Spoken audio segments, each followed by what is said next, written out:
Cinta bukanlah bertahan seberapa lama, tetapi seberapa jelas dan kemana arahnya. Salah satu unsur cinta dewasa adalah empati. Kalau kekasih kita haus, kita yang gugup mencarikan air minum. Kalau kekasih kita terluka, perasaan kita yang mengucurkan darah. Engkau bisa mencintai meskipun tanpa cinta. Salah satu unsur cinta dewasa adalah empati. Kalau kekasih kita haus, kita yang gugup mencarikan air minum. Kalau kekasih kita terluka, perasaan kita yang mengucurkan darah.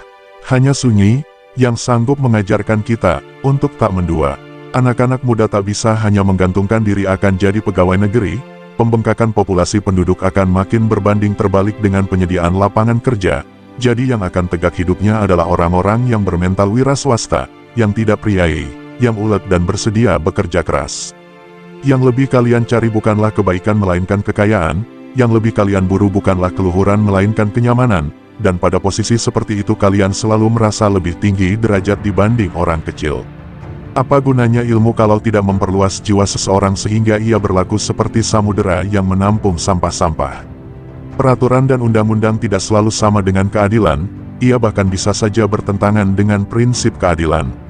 Undang-undang memiliki relativitasnya sendiri dan tidak mutlak sebagaimana firman Tuhan. Hidup ini bukan kamu sukses atau tidak, bukan menang atau kalah. Tapi hidup di dunia ini apakah kamu bertahan berjuang bergantung pada Allah dalam keadaan apapun juga. Jangan paksa orang untuk mencintaimu. Tagihlah dirimu untuk mencintai siapapun. Tidak apa-apa kalau ilmu agamamu masih pas-pasan, itu malah membuatmu menjadi rendah hati.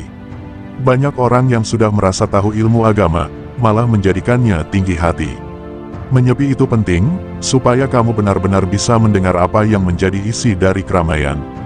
Dakwah yang utama bukan berupa kata-kata, melainkan dari perilaku. Orang yang berbuat baik sudah berdakwah. Dunia ini masih dipimpin oleh orang yang lebih memilih kenyang meskipun dijadikan budak, daripada lapar tapi bertahan harga dirinya. Hakikat hidup bukanlah apa yang kita ketahui, bukan buku-buku yang kita baca atau kalimat-kalimat yang kita pidatokan, melainkan apa yang kita kerjakan, apa yang paling mengakar di hati, jiwa dan inti kehidupan kita. Seseorang tidak akan memperjuangkan perubahan dari ketidakbenaran menjadi kebenaran ketika yang harus ia pelihara adalah kemapanannya dalam ketidakbenaran. Kalau kau cukup makan sepiring nasi, kenapa harus sepiring setengah? Kalau kesehatanmu cukup dipenuhi dengan sebiji tempe, kenapa ambil dua? Kebanyakan orang tak bisa tidur, mereka hanya tertidur, karena sepanjang siang dan malam hari mereka diberati oleh dunia. Pelajaran terpenting bagi calon pemimpin adalah kesanggupan menjadi rakyat. Barang siapa sanggup menjadi rakyat yang baik, itulah pemimpin yang baik. Maksudnya, sikap mental seorang pemimpin haruslah sikap mental kerakyatan.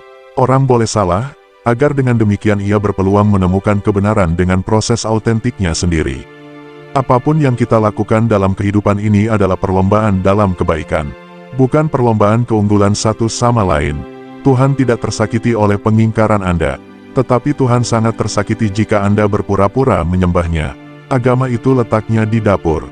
Tidak masalah mau pakai wajan merek apa di dapur, yang utama adalah makanan yang disajikan di warung sehat.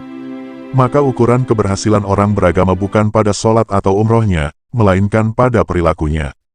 Keceriaan dan kenyamanan hidup tidak terlalu bergantung pada hal-hal di luar manusia melainkan bergantung pada kekayaan batin di dalam diri manusia. Kutipan mana yang kamu paling suka? Jangan lupa like dan komen, subscribe.